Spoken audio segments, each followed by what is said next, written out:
Do I even like Nintendo?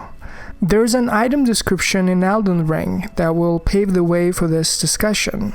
Brisk waters, as fluid and flowing as a sword in the hand of its wearer. Just as still waters turn foul, stagnation leads to decay. Warriors must remain ever drifting. Previously, Takahashi-san, the director of Xenoblade series at Monolith Soft, said this: rather than playing on the defense, going on the offense, change rather than maintain. This is a stance that I have continued to hold for 30 years. If there's another Xenoblade, it will likely be something vastly different from what came before.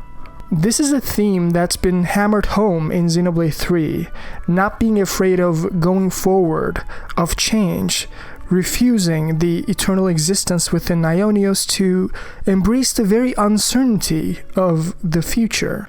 In some ways, I admire Nintendo for some of their works for sure. I can see the ever-drifting water flowing within, but in some ways, I can feel the stagnation of still waters settling in. Do I like Nintendo? Well, yes and no. See, Takahashi-san's works with the Xenoblade games are very special and very niche, even to this day. They typically sell around 2 million and are not experiences that Nintendo as a company tends to create within their internal studios. Look at their popular IPs like the Zeldas, Pokemons, Marios, and Smash Bros. Recently, Tears of the Kingdom, a game that I was very excited about, has disappointed me. In comparison, Xenoblade games are always pushing forward with each entry. They are relatively heavier in dialogue and character development. The narrative is crucial in a Xenoblade game, and each game explores various philosophical themes that connects as a part of a greater whole, which is something that you almost never see with Nintendo. This sort of Western-esque narrative design is just not their style. But Takahashi-san in specific says that, well, I should allow him to speak. Quote, I play a number of Western games, sometimes for fun, sometimes for research. I'm sure there are influences I can pick up from them. For me personally, I prefer JRPGs, but I will always pick up and play a little bit of each Grand Theft Auto that comes out.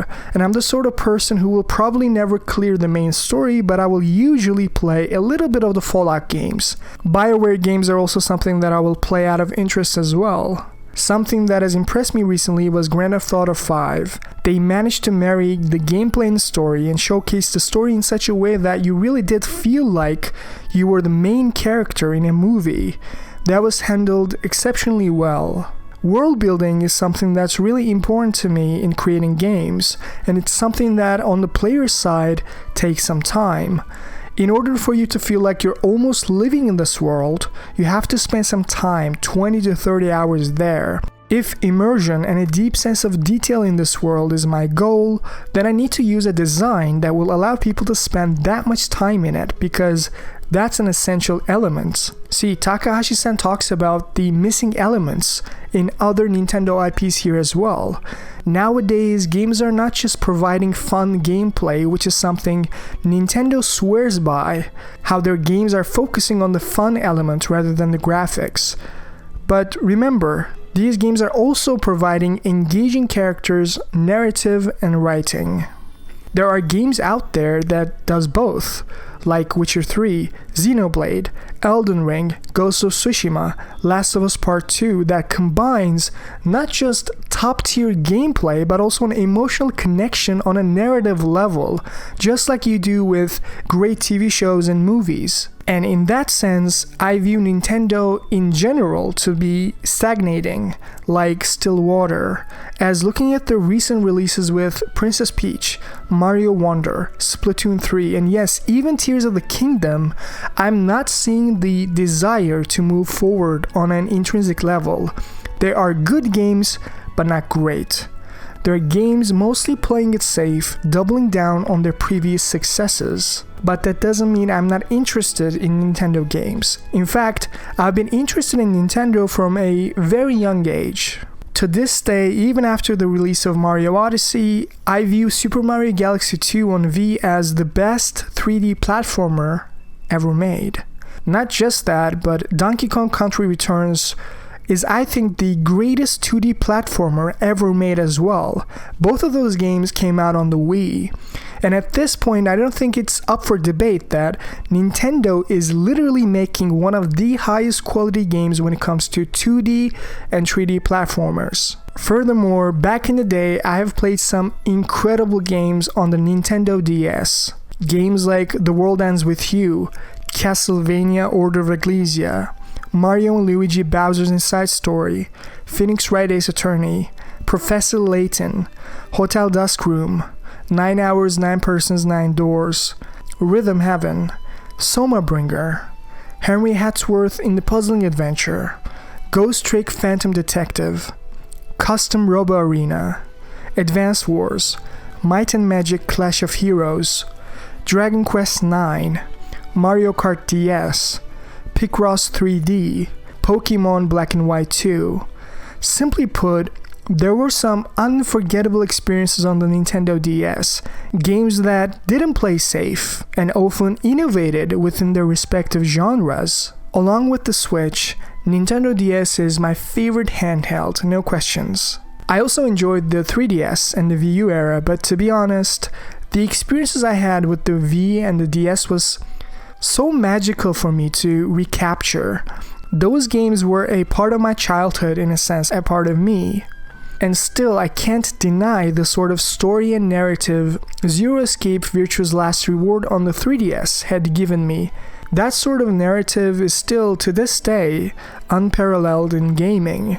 3DS for me was home to incredible games from Ocarina of Time 3D to Bravely Default.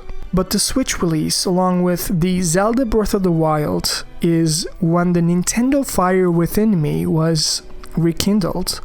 See, unlike the 3DS, Switch wasn't necessarily shackled by too many technical limitations. Although it was an old architecture, even at the time of its release, the sheer fact that we could have experienced the graphics of Xenoblade 2 and Zelda was something none of us could dream of on a handheld console. Playing Skyrim at the palm of your hands was completely crazy, and its killer app, Breath of the Wild, was a revolutionary game for its time, showed the gaming industry that you don't have to fill the world with map markers and a bunch of repetitive quests to make it engaging, showed other developers that having some space, proper density, and a careful designed map was what made exploration so rewarding in the first place. This was an idea that was arguably perfected in Elden Ring's open world, later on made by Miyazaki. So if you were to ask me, one of my hopes for Nintendo Switch 2 coming up real soon is to stop making these safe sequels so much, like the Tears of the Kingdom, right? I want them to rekindle their sense of experiment and taking actual risks making games. They have the financial freedom to support such projects, and I'm seeing the hope on the horizon, since Takahashi-san recently announced that they were working on a new RPG, probably codenamed Legacy. He said making video games are getting highly complex, and they need to get talented and well-rounded team members on their side to make sure that they can deliver higher quality games consistently for the next gen.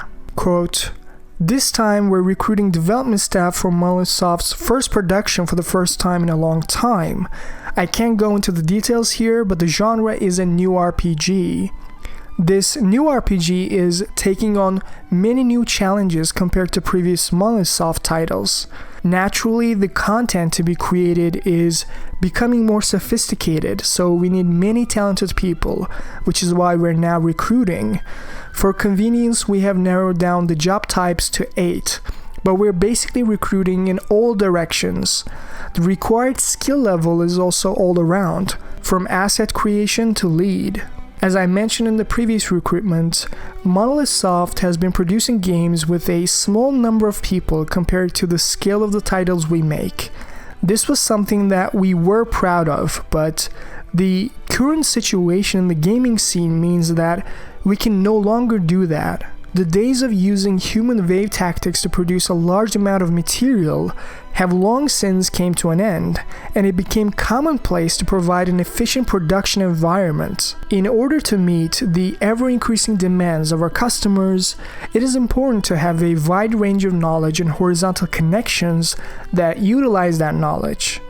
In the role-playing game genre, each specification, such as the field, battle, characters, quests, and the story is closely linked.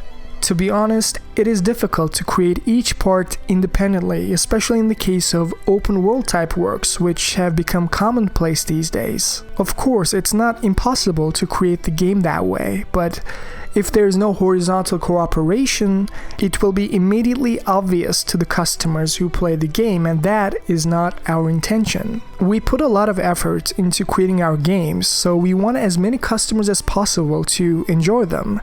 This has been the thought that has driven the creation of our games at Monolith Soft. For this recruitment, we're looking for people who share this sentiment and are looking for such production environment. I know that I may have sounded a little formal, but Monolith Soft is not a rigid organization. At least in the first production, we're a relatively rough and sloppy organization, which is what makes us unique. Please feel free to come and visit us. Now, I'm assuming that this game has nothing to do with the main Xenoblade franchise and will be a new IP in the action RPG genre that will integrate mechs in an open world for Switch 2, which is an idea that makes me very excited. Switch 2 will presumably be on the power level of PlayStation 4 Pro, which opens up innumerable options for what Monolith Soft and the other first-party studios can deliver. In fact, apparently the next 3D Mario game is ready to go as a launch title for Switch 2, and more importantly, it will go fully open world with 4 times larger overworld size compared to Mario Odyssey. That's insane. And imagine what Monolith Soft could do with that extra horsepower. People who gave us Xenoblade Chronicles X on the Wii U. And about this new RPG that Takahashi-san is working on, I can kind of see where Nintendo is coming from, as Nintendo usually would not back up these sort of projects due to the intrinsic risk of releasing a new IP. Back in the day, Monolith Soft has brought dozens of potential game ideas to Nintendo, and all of them were shut down by the higher-ups except for Xenoblade sequels. And I understand to a degree what the higher-ups are thinking. What if this fails? As much as they trust Takahashi-san, what if this new game, this new IP, with all that money and years of development time, goes down the drain? In today's industry, making video games is no joke. Hundreds of thousands to millions of dollars can be spent over multiple years, depending on the complexity of the project. And although these concerns might be valid on a financial point of view, I would like to go full circle here. As Takahashi-san said, the path forward is change rather than maintain. Just as still water turns foul, stagnation leads to decay. Warriors must remain ever drifting.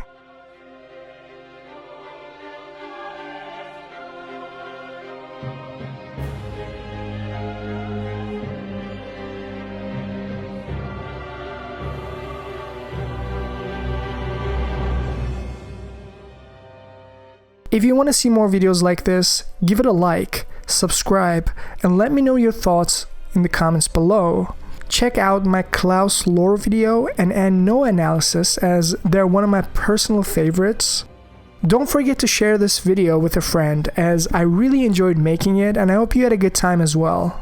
Thank you for watching, and I'll see you in the next one.